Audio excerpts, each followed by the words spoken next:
নমস্কার বন্ধুরা, দেখো আজকে আমি তোমাদের সামনে আসছি একটা ছোট্ট ভিডিও নিয়ে তোমাদের আমার মনের কিছু কথা বলার জন্য। তোমরা দেখো, আমার আজকে খুব মন খারাপ। কালকে রাত্রে আলপনা রুবি ফেসবুক চ্যানেলে আমার জামাই যুগান্তর প্রামাণিক লাইভ করেছিল। সেই লাইভটা গোটাগুটি আমাকে নিয়ে কথা বলেছে, আমাকে দোষারোপ করেছে, আমার সব দোষ, সব আমার নিয়েই কথা বলেছে।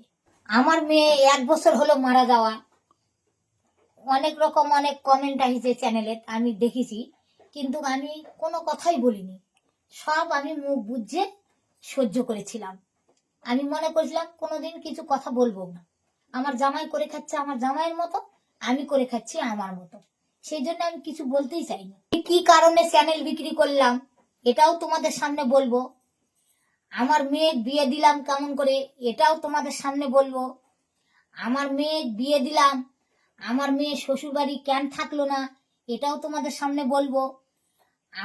আমার মেয়ের রেজিস্ট্রি বিয়ে দেওয়ার সত্ত্বেও আমার জামাইয়ের ক্লাবের লোক, তারপর আমাদের নাকড়াকুড়ির লোক, আমাদের তপন থানার পুলিশ সবাই মিলে আমার জামাইয়ের ধরে বাঁধতে অনুষ্ঠান বিয়েটা দেওয়া হয়েছিল।